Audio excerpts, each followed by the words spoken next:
स्वागत है आप सभी का संसद टीवी की इस खास पेशकश लक्ष्य लक्षद्वीप में। मैं हूं प्रीति सिंह। कहा जाता है एक डोर के दो छोर हैं, पर्यटन और आर्थिक विकास। पर्यटन एक शब्द है जिसके बड़े मायने हैं। पर्यटन एक ऐसी गतिविधि है जो सदियों से चली आ रही है।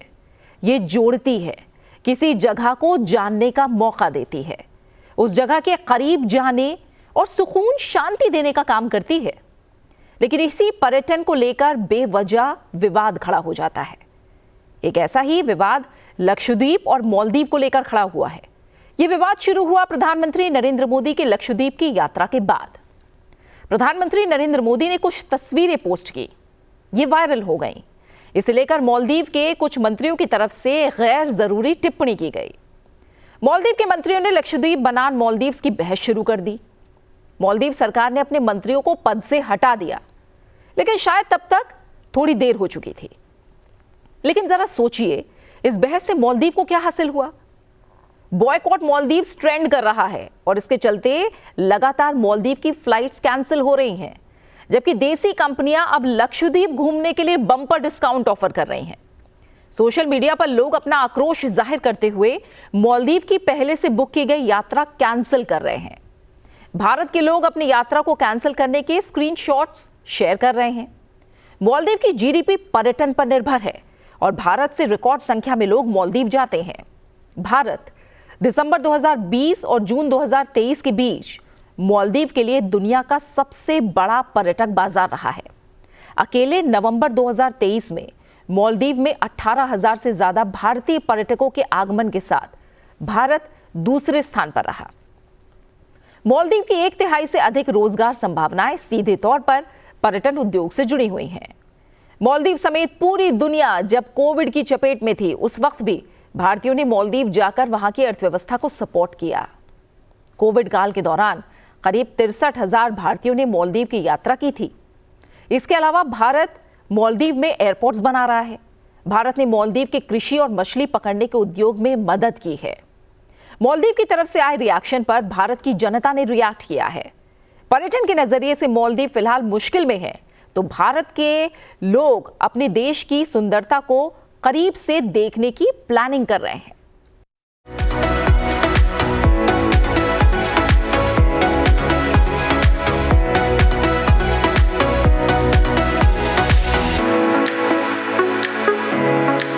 नए साल की शुरुआत में प्रधानमंत्री नरेंद्र मोदी ने लक्षद्वीप की यात्रा की। इस यात्रा के दौरान वो समुद्र तट गए और तट की खूबसूरती को निहारने के साथ ही वाटर स्पोर्ट्स का भी आनंद लिया। इसके बाद उन्होंने लक्षद्वीप के लिए खास अपील की। उसके बाद मालदीव की तरफ से रिएक्शन हुआ तो भारत की जनता ने एक्शन दिखाया। लक्षद्वीप अब गूगल सर्च में ट्रेंड कर रहा है। लोग अगली वेकेशन की डेस्टिनेशन तय कर चुके हैं।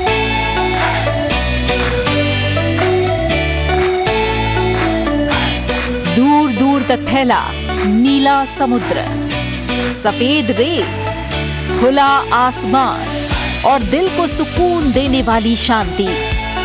किसी को छुट्टियों पर जाने के लिए इससे ज्यादा क्या चाहिए? अगर आपको भी समुद्र भाता है और कभी ना भूलने वाला एक्सपीरियंस करना चाहते हैं, तो अपने घूमने की लिस्ट में लक्षद्वीप को शामिल कर लीजिए। यकीन मानिए, ये अनुभव हमेशा हमेशा के लिए जहन में बस जाएगा। लक्षद्वीप पिछले कुछ दिनों से ट्रेंड कर रहा है। इसका कारण है प्रधानमंत्री नरेंद्र मोदी।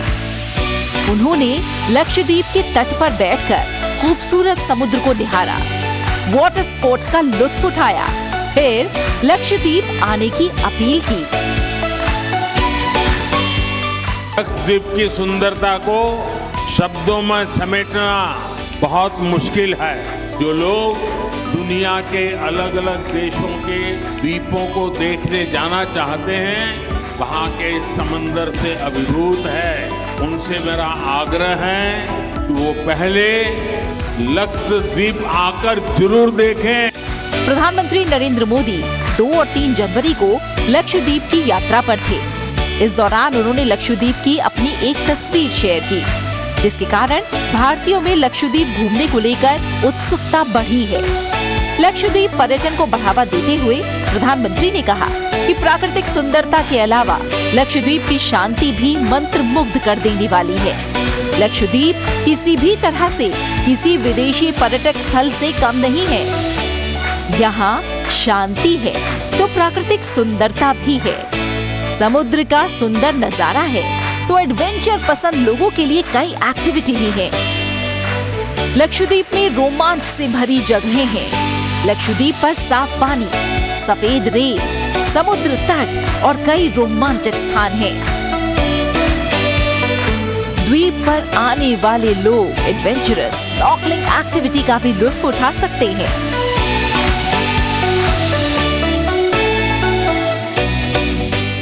प्रधानमंत्री नरेंद्र मोदी की लक्षद्वीप यात्रा के बाद मालदीव और लक्षद्वीप की खूबसूरती को लेकर बहस शुरू हो गई है। प्रधानमंत्री के दौरे के बाद मालदीव के कुछ मंत्रियों ने उनके खिलाफ टिप्पणी की। हालांकि वहां की सरकार ने मामले को काबू किया और मंत्रियों को सस्पेंड कर दिया है, लेकिन अब मालदीव और लक्षद्वीप की खूबसूरती को लेकर बहस शुरू हो गई है, जिसे लेकर देश के आम और खास लोगों ने अपनी प्रतिक्रियाएं दी हैं। कई बार बेवजह और गैर जरूरी राय घातक साबित हो सकती है। ऐसा ही लक्षद्वीप बनाम मालदीव के मुद्दे को लेकर हुआ। लक्षद्वीप को लेकर मालदीव के मंत्रियों ने टिप्पणी की। नतीजा, अब ये मंत्री अपना पद गंवा चुके हैं। मालदीव सरकार को उम्मीद थी कि इस कदम के बाद विवाद रुकेगा, लेकिन बात देश की थी। सब तरफ से भारत के लिए आवाज बुलंद हुई और उसका नुकसान मालदीव को दिखने लगा है।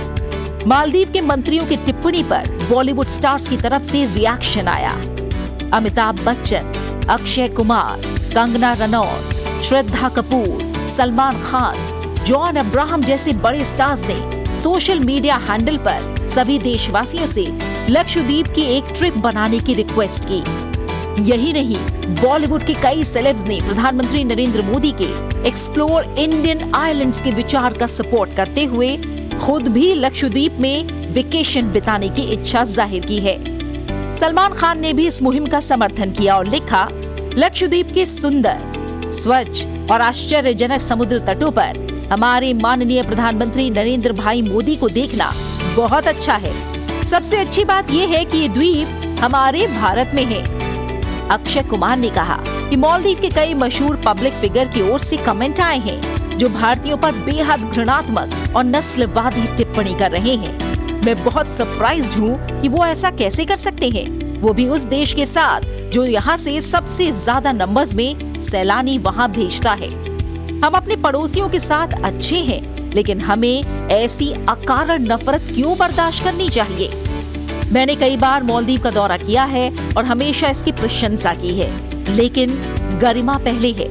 आइए हम भारतीय द्वीपों की खोज करने का निर्णय लें और अपने स्वयं के पर्यटन का समर्थन करें। जॉन अब्राहम ने ट्वीट करके लिखा, यह अद्भुत भारतीय आतिथ्य, अतिथि देवो भव के विचार और विशाल समुद्री जीवन की खोज के साथ सही मायने में लक्षद्वीप जाने लायक जगह है।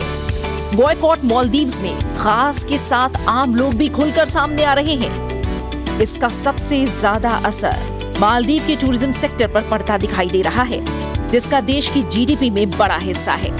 बॉयकॉट मालदीव्स ट्रेंड कर रहा है और इसके चलते लगातार मालदीव की फ्लाइट कैंसिल हो रही हैं, जबकि देसी कंपनियां अब लक्षद्वीप घूमने के लिए बम्पर डिस्काउंट ऑफर कर रही हैं। सोशल मीडिया पर लोग अपना आक्रोश जाहिर कर रहे हैं। मालदीव की पहले से बुकिंग कराने वाले कई भारतीय अपनी यात्रा को कैंसिल करने के स्क्रीनशॉट शेयर कर रहे हैं। लक्षद्वीप अरब सागर के साफ और नीले पानी में मौजूद एक अद्भुत जगह है, जो सफेद रेत, प्राचीन मूंगा चट्टानों और खूबसूरत समुद्री तटों के लिए जाना जाता है। यहाँ आप reef walking, scuba diving, kayaking, snorkelling, canoeing और बोटिंग सहित कई वाटर स्पॉट्स का मजा ले सकते हैं। यहाँ का सूर्योदय और सूर्यास्त बेहद लोकप्रिय है। लक्षद्वीप का देश के पर्यटक के साथ साथ समुद्री सुरक्षा और व्यापार में भी काफी अहम रोल है। खूबसूरत द्वीपों का समूह लक्षद्वीप अरब सागर में स्थित भारत का एक केंद्र शासित प्रदेश है, जो कई द्वीपों का समूह है। कवरत्ती लक्षद्वीप की राजधानी है। देश की आजादी के बाद 1 नवंबर 1956 में लक्षद्वीप का एक अलग केंद्र शासित प्रदेश के रूप में गठन किया गया है। इसका एरिया 32.62 वर्ग किलोमीटर है। 36 में से करीब 10 द्वीप पर ही लोग रहते हैं। एक द्वीप से दूसरे द्वीप में जाने के लिए समुद्र के रास्ते का इस्तेमाल किया जाता है। 2011 की जनगणना के अनुसार लक्षद्वीप की जनसंख्या 64,000 है। लक्षद्वीप के निवासियों का प्रमुख व्यवसाय मछली पकड़ना और नारियल की खेती है। भारत की सुरक्षा के लिहाज से लक्षद्वीप काफी अहम है। किसी भी देश के समुद्री तट से 22 किलोमीटर तक का एरिया उसी देश के अधिकार क्षेत्र में होता है। इस कारण भारत को समुद्र में 20,000 वर्ग किलोमीटर तक ज्यादा एक्सेस मिल जाता है। यहाँ से हिंद महासागर और अरब सागर दोनों पर नजर रखी जा सकती है। सैन्य और व्यापार के हिसाब से भी लक्षद्वीप बड़ा महत्व रखता है। राजधानी कवरत्ती में भारतीय नौसेना का बेस बना हुआ है। प्राकृतिक नजारे, सफेद रेत का समुद्र तट, समुद्री वनस्पतियों और जीवों की प्रचुरता और भाग दौड़ वाली जीवन शैली से दूर लक्षद्वीप सैलानियों को आकर्षित करता है। लक्षद्वीप के द्वीपों पर जाने के लिए लक्षद्वीप प्रशासन की ओर से जारी प्रवेश परमिट की आवश्यकता होती है। कोच्चि से संचालित जहाजों और उड़ानों से लक्षद्वीप द्वीप तक पहुंचा जा सकता है। पर्यटन के लिहाज से सबसे खूबसूरत द्वीपों की बात करें तो अगाती आइलैंड लक्षद्वीप में सबसे खूबसूरत लगून द्वीप में से एक है। हवाई अड्डा इस द्वीप पर ही बनाया गया है। यहाँ सभी आधुनिक सुविधाओं के साथ एक पर्यटक परिसर स्थापित किया गया है। ये बीच क्रिस्टल क्लियर पानी और साफ समंदर के लिए जाना जाता है। कवरत्ती लक्षद्वीप की राजधानी है और यहाँ एक खूबसूरत बीच भी है। सुंदर और शांत लगून वाटर स्पोर्ट्स, तैराकी और स्नॉर्कलिंग, स्कूबा डाइविंग के लिए ये आदर्श स्थान है। समुद्री जीवन में दिलचस्पी रखने वाले समुद्री एक्वेरियम का दौरा कर सकते हैं। मिनिकॉय लक्षद्वीप खूबसूरत आइलैंड है और यहाँ की बीचेस भी बहुत फेमस है। यहाँ का लोक नृत्य और नौका दौड़ पर्यटकों का मन मोह लेती हैं। कल्पेनी एक ऐसा बीच है जिसे देखकर आपका दिल खुशी से भर जाएगा। इस द्वीप पर बने पर्यटक रिजॉर्ट मेहमानों का दिल खोलकर स्वागत करते हैं। यहाँ आप वाटर स्पोर्ट्स, तैराकी और स्नॉर्कलिंग कर सकते हैं। इसके अलावा लक्षद्वीप में कई द्वीप हैं जहाँ पर्यटन की काफी संभावनाएं हैं। दुनिया के 50 ब्लू फ्लैग टैग पाने वाले देशों में अब भारत भी शुमार है। भारत एशिया का पहला ऐसा देश बना था। अगर आप घूमने फिरने के शौकीन हैं तो ये रिपोर्ट आपके लिए देखना जरूरी है। क्या है इस ब्लू फ्लैग टैग की कहानी और क्यों आपको इसके बारे में जानना चाहिए, देखिए इस रिपोर्ट के जरिए।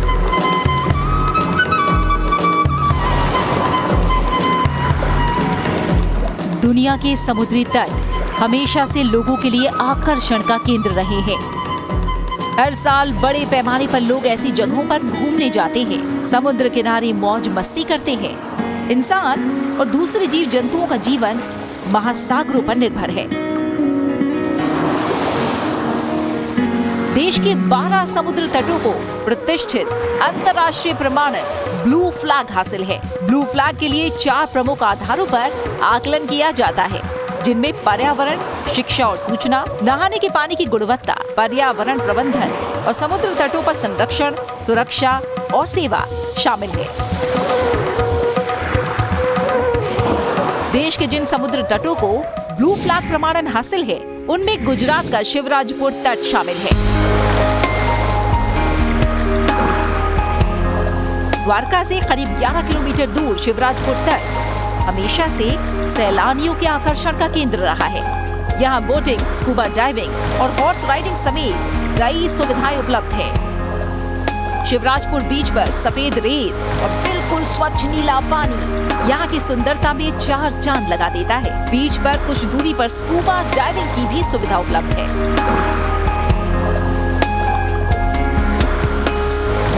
दीव का घोघला तट, जो कि दीव के मुख्य शहर से 15 किलोमीटर की दूरी पर स्थित है।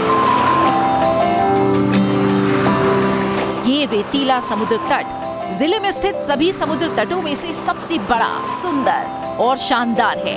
तट की सुनहरी रेत सूरज की रोशनी में एक सम्मोहक दृश्य दिखाती है। तट से समुद्र और आकाश का क्षैतिज देखने पर किसी दूसरी दुनिया में होने का आभास होता है। ये समुद्र तट कई रोमांचक गतिविधियों जैसे तैराकी, पैरासेलिंग, सर्फिंग और कई रोमांचकारी वाटर स्पोर्ट्स के लिए आदर्श स्थान है।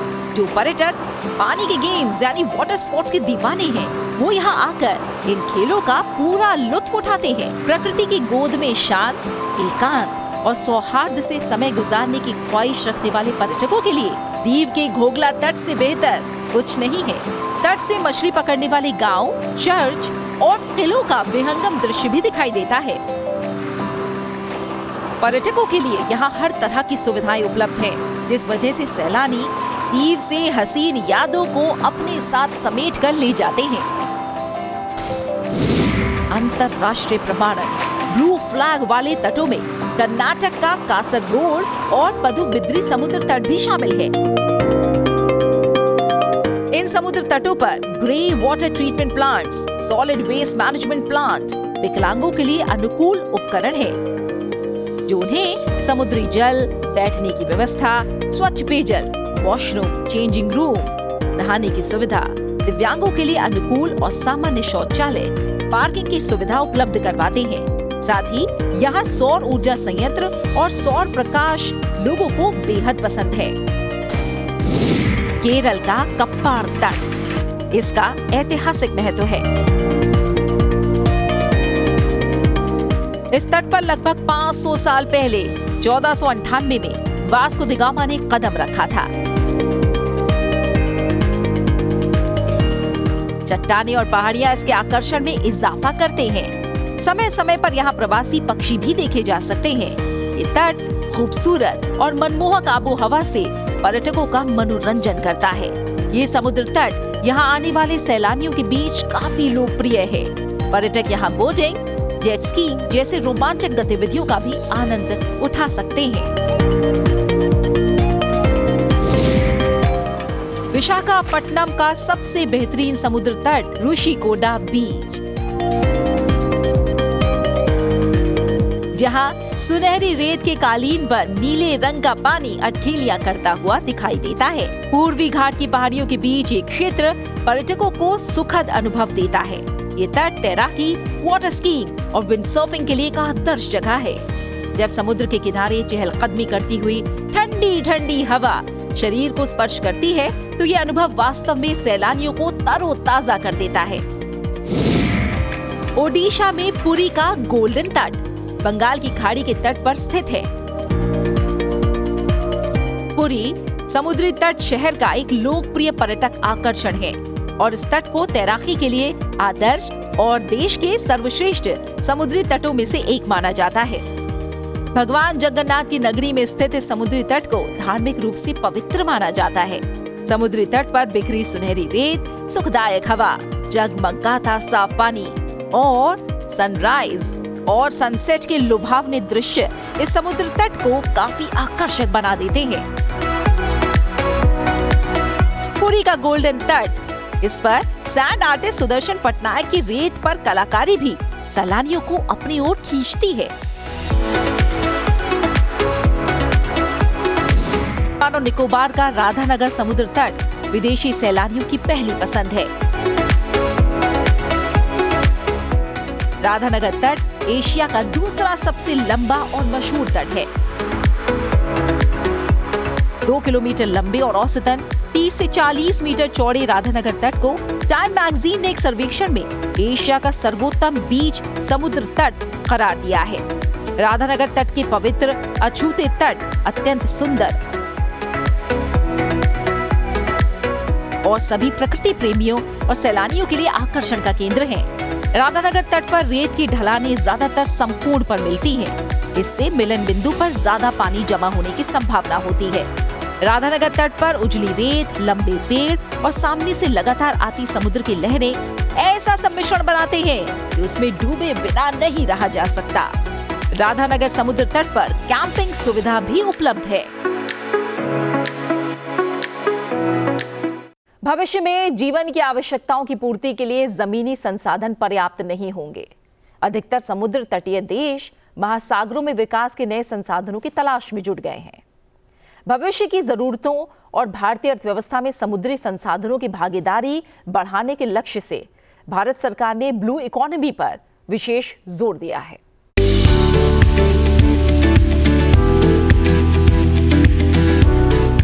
ब्लू इकोनॉमी के तहत अर्थव्यवस्था समुद्री क्षेत्र पर आधारित होती है, जिसमें पर्यावरण की सुरक्षा को ध्यान में रखते हुए डायनेमिक बिजनेस मॉडल तैयार किए जाते हैं। साथ ही इसमें टिकाऊ विकास को भी सुनिश्चित किया जाता है ताकि बड़े पैमाने पर मानव कल्याण की ओर ध्यान दिया जाए। ब्लू इकोनॉमी के तहत समुद्र भी साफ सुथरा रखा जाएगा ताकि बड़े पैमाने पर समुद्र से उत्पादन हो। ब्लू इकोनॉमी के तहत मुख्य फोकस खनिज पदार्थों समेत समुद्री उत्पादों पर है। इस एजेंडे के तहत समुद्र में पर्यावरण के अनुकूल इंफ्रास्ट्रक्चर तैयार करना होगा। भारत के पास विशाल कोस्टलाइन है, मजबूत रिवराइन इकोसिस्टम और रिच कल्चरल हेरिटेज है। ये एक साथ मिलकर मैरीटाइम टूरिज्म की एक नई संभावना पैदा करते हैं। भारत में मौजूद करीब 5000 साल पुराना लोथल डॉकयार्ड एक विश्व विरासत है। एक तरह से लोथल क्रेडल ऑफ शिपिंग है। इस वर्ल्ड हेरिटेज को संरक्षित करने के लिए लोथल में नेशनल मैरीटाइम हेरिटेज कॉम्प्लेक्स भी बनाया जा रहा है।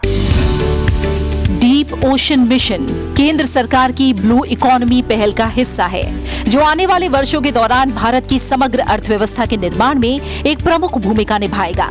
समुद्री संसाधनों के उचित उपयोग से ये किया जा सकता है। ब्लू इकोनॉमी में आर्थिक गतिविधियों और रोजगार सृजन की अपार संभावनाएं हैं। भारत की समुद्री स्थिति अद्वितीय है। इसकी 7,517 किलोमीटर लंबी तटरेखा और 2 मिलियन वर्ग किलोमीटर का एक्सक्लूसिव इकोनॉमिक जोन है। भारत के पास विशाल समुद्री संसाधन है, जो आर्थिक विकास को बढ़ावा देने, बेरोजगारी, खाद्य सुरक्षा और गरीबी से निपटने के लिए एक अवसर है। हमारा मंत्र है make in India, make for world. Maritime clusters के विकास के जरिए हम शिप बिल्डिंग स्टेक होल्डर्स को एक साथ लाने के इंटीग्रेटेड अप्रोच पर काम कर रहे हैं। हम आने वाले वक्त में देश में कई स्थानों पर शिप बिल्डिंग और रिपेयर सेंटर्स विकसित करने वाले हैं। शिप रिसाइकलिंग के क्षेत्र में भारत पहले ही ग्लोबली दूसरे स्थान पर है। अपने मेजर पोर्ट्स को कार्बन न्यूट्रल बनाने के लिए भारत मैरीटाइम सेक्टर में नेट जीरो स्ट्रेटेजी पर भी काम कर रहा है। ब्लू इकोनॉमी एक उभरती हुई अवधारणा है, जो हमारे महासागर या जलीय संसाधनों के बेहतर प्रबंधन को प्रोत्साहित करती है। ग्रीन इकोनॉमी के समान ब्लू इकोनॉमी मॉडल का उद्देश्य मानव कल्याण और सामाजिक समानता में सुधार करना है, साथ ही पर्यावरणीय जोखिमों और पारिस्थितिकी तंत्र में असंतुलन को कम करना है। ब्लू इकोनॉमी समुद्री संसाधनों को केवल आर्थिक विकास के लिए एक तंत्र के रूप में देखने से परे है।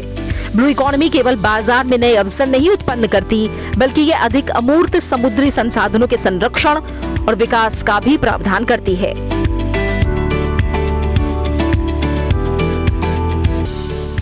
ब्लू इकोनॉमी महासागरीय अर्थव्यवस्था के मुकाबले एक समावेशी मॉडल प्रदान करती है, जिसमें तटीय राज्य जिनके पास अपने समृद्ध समुद्री संसाधनों के प्रबंधन करने की क्षमता का अभाव होता है, उन संसाधनों का लाभ सभी तक पहुंचाना है। केंद्र सरकार की तरफ से जारी न्यू इंडिया विजन में ब्लू इकोनॉमी को 10 प्रमुख आयामों में से एक बताया गया है। भारत उन चुनिंदा देशों में से एक है जिनके पास डेवलपमेंट, डेमोग्राफी, डेमोक्रेसी और डिमांड का ऐसा कॉम्बिनेशन है। ऐसे वक्त मैं जब भारत 2047 तक विकसित भारत होने के लक्ष्य पर आगे बढ़ रहा है, आपके लिए ये सुनहरा मौका है। मैं विश्व भर के आप सभी निवेशकों को फिर आमंत्रित करता हूं कि आप भारत आएं और विकास के रास्ते पर हमारे साथ मिलकर चलें।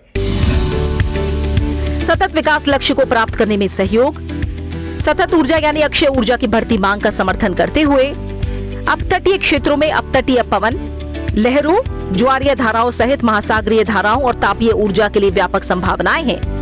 9 तटीय राज्यों, 12 प्रमुख और 200 छोटे बंदरगाहों में फैली 7,500 किलोमीटर से अधिक लंबी तटरेखा के साथ व्यापार का 95% समुद्र मार्ग के जरिए होता है और इसके सकल घरेलू उत्पाद में 4% का योगदान करती है। ब्लू इकोनॉमी के सभी क्षेत्रों में एक बड़े कार्यबल को शामिल करने की क्षमता है और पिछले कई दशकों से कम मछली पकड़ने, जलीय कृषि, मछली प्रसंस्करण, समुद्री पर्यटन, शिपिंग और बंदरगाह गतिविधियों जैसे क्षेत्रों में ऐसा दृष्टव्य है। ब्लू इकोनॉमी को प्रोत्साहित करने के लिए पैकेज प्रदान करना, तटीय और समुद्री पारिस्थितिकी तंत्र के संरक्षण के लिए निवेश, तटीय समुदायों के लिए सीवेज और अपशिष्ट जल अवसंरचना, टिकाऊ समुद्री जलीय कृषि, शून्य उत्सर्जन समुद्री परिवहन और महासागर आधारित नवीकरणीय ऊर्जा के लिए प्रोत्साहन इसमें शामिल है। अगर भारत इस मिशन को पूरा करने में कामयाब रहता है तो समुद्र मिशन के लिए विशेष तकनीक वाला भारत 5वां देश बन जाएगा।